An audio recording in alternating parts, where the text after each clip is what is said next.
Salut à tous. Alors pour moi c'est rigolo parce que je viens d'en parler, j'ai fait la vidéo blabla mois de juin, on a reçu des colis des tontons.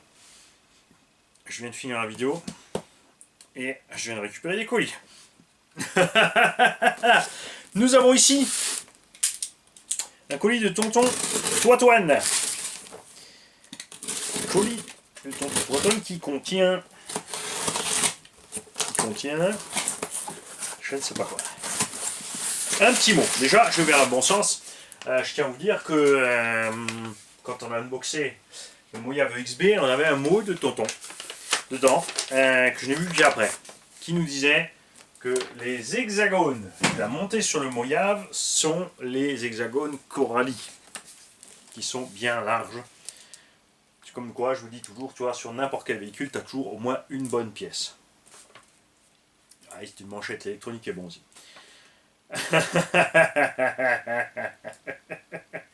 Salut Mani, la petite boîte avec le nœud, c'est pour Gigi. Le haricot et toi, dans cet ordre. T'as bien fait de le dire.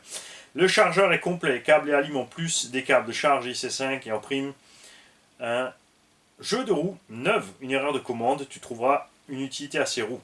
Allez, gaz, signé Tonton AD. Ah, c'est Smasher qu'il faut l'appeler, Tonton Smasher. Alors, Tonton Smasher, il nous a envoyé quoi? Ouh, Besant Lachelle, planteur chocolatier. Donc, bon, bah, chose promise, chose due, je vais les mettre de côté pour Gigi. Et ensuite, le haricot. Et ensuite, moi. Un jeu de roue, un 10e master. Jante à bâton superbe. Et look scale de Dunlop Rentier 01. Mais ce sont des roues drift. Ça, c'est pas grave, puisque nous allons pouvoir mettre ça avec les nombreux lots 1/10e piste. Parce que je vais mettre avec chaque véhicule un jeu de roue qui a de la gueule, utilisable. Ensuite, un jeu de roue, si tout va bien, comme dit, si on a fait la bonne commande, on a avec chaque véhicule un jeu de roue qui tient le pavé, vraiment bien. Et avec chaque véhicule, nous aurons un jeu de roue drift. Tonton Smasher nous a envoyé en plus un IMAX B6 ACDC. Juste AC. Si AC, c'est un AC et le transfo est en plus. Ça, c'est le meilleur choix. C'est la version 80 watts, hein, les B5 c'était 50 watts. C'est le meilleur choix de prendre le chargeur avec ça séparé pour une raison très simple. Quand tu prends l'ensemble ACDC, tout est dans un boîtier, mais à l'intérieur de ce boîtier, il y a ceci. Par contre, comme il est emprisonné dedans, monté comme ça, hein, je vous jure, il est monté comme ça dedans, et ben il chauffe et il peut lâcher rapidement. Donc vaut mieux prendre le chargeur à part et le petit transfo à part. Ça reviendra quasiment au même prix. De toute façon, après, c'est vrai que même si tu as le ACDC et que tu as le transfo qui a fumé, tu t'emmerdes pas, tu achètes ça. Ça vaut 5 € un chargeur comme ça.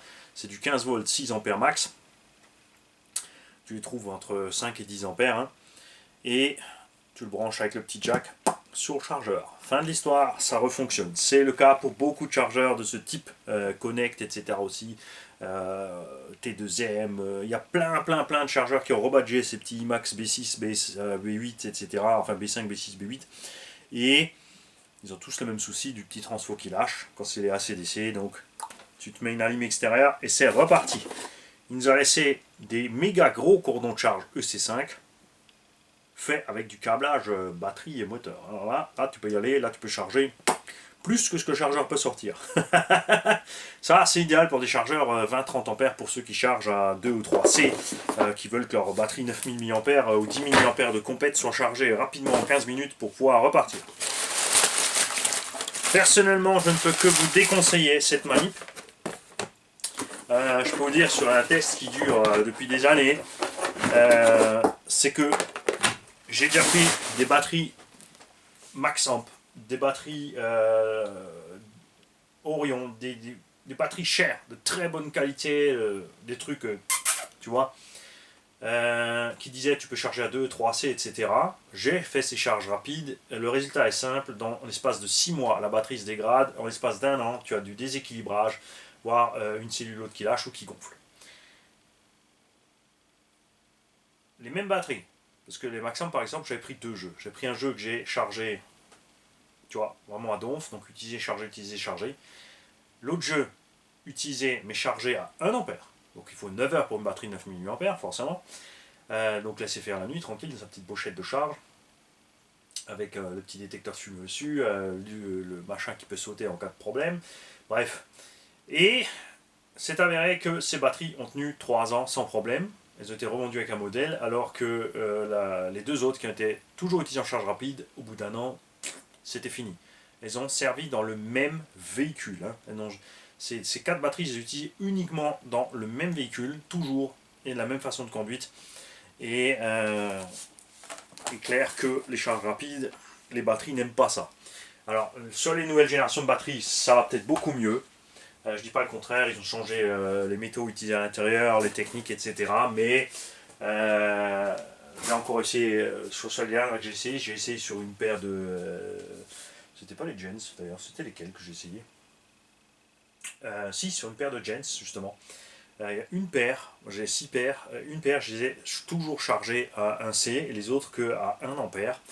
Et au bout de 6 mois, celles qui ont toujours été chargées rapides ont un déséquilibre plus grand que les autres. Quand je dis déséquilibre, on parle de 4,18, 4,20. Ça, c'est un déséquilibre insignifiant. 4,15, 4,20, même, c'est pas encore grand chose parce qu'au final, entre le 0,05 volts représente quelques milliampères à peine. Ce qu'il faut voir après, c'est en utilisation, quand le véhicule tire du jus, s'il y a une cellule qui s'effondre bien plus vite que l'autre, ça, c'est le déséquilibre dangereux. Ça, tu le vois que qu'un appareil de mesure embarqué, où tu peux voir l'effet sur la batterie en temps réel, ou enregistré du moins pour aller checker après. Donc merci Tonton Smasher, c'est génial parce que du coup ça m'en fait 1, 2, 3, 4, 5, 6. J'ai 6 chargeurs comme ça, donc on avait quelques chargeurs automatiques pour avec les petits modèles, et là on a maintenant 6 chargeurs qu'on mettra avec les modèles un peu plus gros, puisqu'on a des 1/8 à vous faire gagner, ou des indices taille SC ou autre. Hein. Il y aura même du REVO 1 à gagner. J'ai 3 rollers de Traxxas Max à remettre en route. M'est avis que j'arriverai à en faire 2 avec, pas forcément 3. On mettra du petit combo pas violent. Et voilà. Alors, il nous a bien écrit O.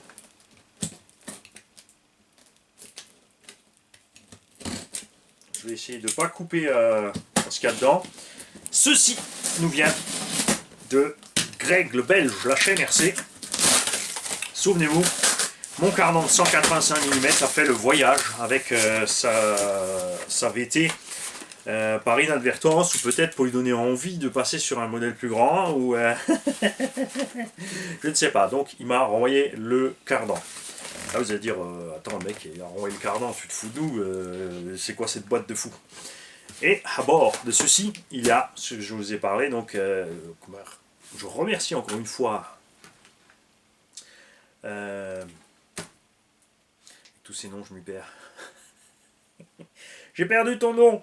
Ah, j'en ai parlé il y a 5 minutes, tu vois, là c'est fini. Enzo qui nous a envoyé 20 € pour acheter des petits chargeurs, qui a été devancé de 48 heures par Greg le Belge, qui nous a acheté des petits IMAX B3 comme ça, avant le 1er juillet, donc avant de se faire taxer. Et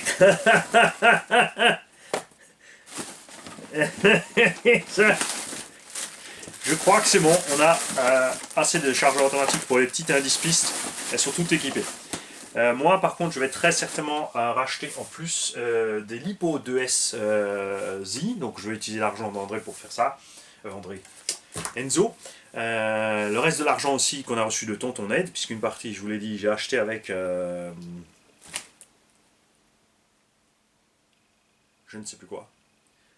On a déjà dépensé 30 € de cet argent pour je ne sais plus quoi, c'est pas grave. Alors ce qui reste, on va l'utiliser pour acheter des Lipo Z. Et Tonton Greg le Belge nous a envoyé ceci. Les nouveaux, parce que ça, c'est des nouveaux. C'est Traxxas. Ce sont les nouveaux Kumo Road Venture MT. Parce qu'il y a les anciens Kumo qu'on avait là sur ce slash. Et ceux-là ont autre design. Et la gomme est totalement différente. Alors là, ça, il faut que... Où est-ce que j'ai mis les origines? Ah, manier. Ah, ça c'est dommage maintenant, parce que j'aurais bien aimé vous montrer ça. Bougez pas, si, soyez patient 2 secondes. Je fais juste le tour, je suis derrière vous à l'étagère. Je vais prendre mon carton de pièces slash. Ah mince, ouais, regarde, juillet, juin, juillet, j'ai oublié, hein, c'est vrai qu'il y a encore 2 slash à monter. 2 slash à monter et d'autres trucs, hein. J'en ai encore oublié d'autres. Donc mon pneu préféré SC pour l'instant, c'était celui-là, le BF Goodrich en gomme S1 de chez Traxxas, soft. Par contre, j'ai jamais trouvé S2, S3. Et ensuite, ils ont fait ça. Sur les charbons et les versions moins chères ou les motrices, tu te retrouves avec le Kumo, qui n'a pas de dénomination de gomme et qui était pas terrible, hein. C'est un pneu qui glisse. Bon, relativement endurant quand même. Et regarde maintenant, le nouveau Kumo est plus détaillé. On a du renfort sur les côtés qu'on n'avait pas là. On a un design un peu plus massif, plus large. On a une mousse. Bah, ça n'a rien à voir. Parce que là, il y a cliquette, même dans le BF Goodrich. Là, ça a l'air vraiment beaucoup mieux, hein. Et même la qualité de la gomme, on est... Tu vois, ça fait un peu plus massif, hein. Tu vois, parce que là, la gomme, elle est vraiment élastique, hein, la S1, hein, mais bon, après, on l'adore. J'adore cette gomme, tu vois, sur le goudron, elle bouloche. Mais on est vraiment... Ouh, ça sent bon, ça. Ça, c'est bien. Ça, c'est bien, tonton Greg, merci. Parce que... Figure-toi que j'ai 4 jantes qui traînent dans le coin. Et hop, 8. Et le voilà, mon cardan de 185.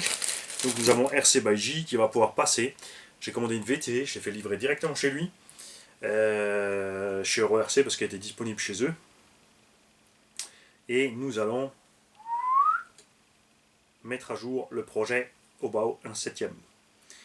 Nous allons faire une Obao de l'Anthrax. Alors c'est un peu couillon parce que alors X01 c'est un peu plus court que Infraction et compagnie. Les carreaux se montent un peu sur les deux en trichant. Là on a la Corvette qui était prévue pour la X01, donc c'est un peu plus court que la gamme Infraction. Mais on va essayer de jongler entre les deux pour vous faire, parce qu'après tu peux tricher avec la cale de train à l'arrière. Chez Obao tu peux décaler un peu le porte-fusée arrière pour tricher un petit peu.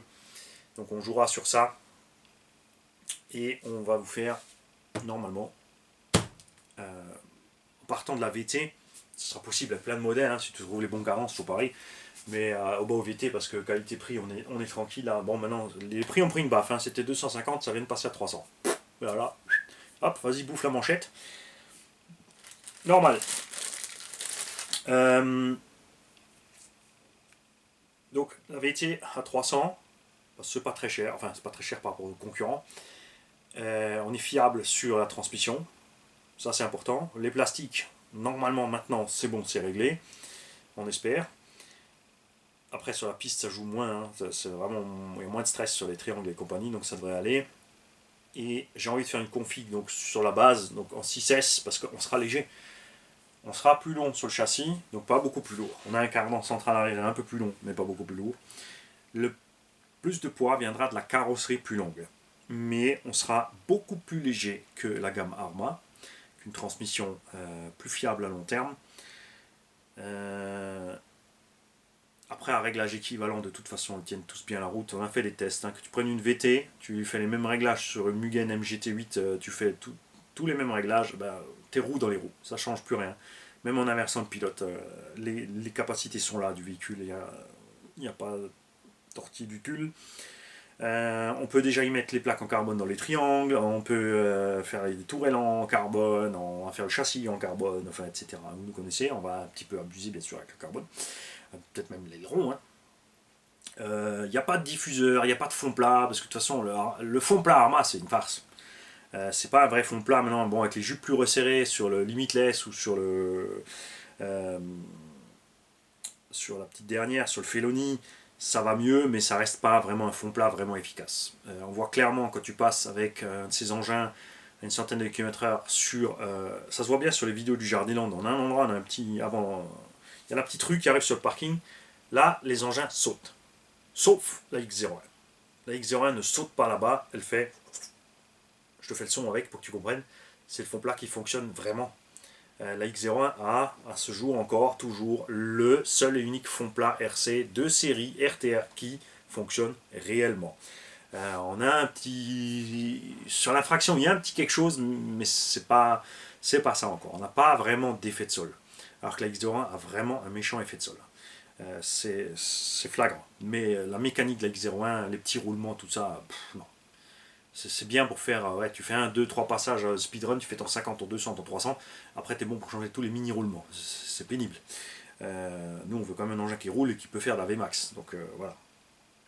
Et on va faire ça, parce qu'on a plein de carreaux qui arrivent en 1/7, on a Delta Plastique qui fait plein de carreaux en Anthrax 405, on a Elsa Cersei qui se lance dans les carreaux incassables en Anthrax 405, on a Evgeny, donc ProBody qui en fait plein, et c'est génial. Donc, c'est une échelle que j'aime bien. C'est une échelle que j'aime bien, ce 400 mm d'Anthrax. Tu vois, que ce soit le Mojave. J'adorais le Super Bajaré 2. Mais on est déjà dans le gabarit, tu vois, 10 kg 8S. Alors que là, voilà, on est sur la brèche. Hein. C'est vrai qu'en 8S, on est bien. En 6, on est juste limite. Mais j'aimerais bien trouver un compromis 6S quand même sympa. Après, avec le poids, on est un peu. Voilà. Après, pour l'utilisation SC, pour l'instant 1800 avec le mode turbo 6S, je suis bien, ça me suffit. On verra ça. Donc là en GT comme ça c'est pareil, comme dit, donc on pourrait faire une config avec le moteur à droite, la batterie stock, donc 6S à gauche, puisqu'on sera à peine plus lourd que la normale, donc on sera largement viable en 6, et on pourra quand même le faire pour du 8S. Alors soit avec 2 bacs lipo, soit avec 2 shorty, il y aura plusieurs possibilités, on va essayer de faire un châssis qui soit modulable, hein, pour éviter de faire 36 000 modèles de châssis, ce qui est beaucoup plus simple.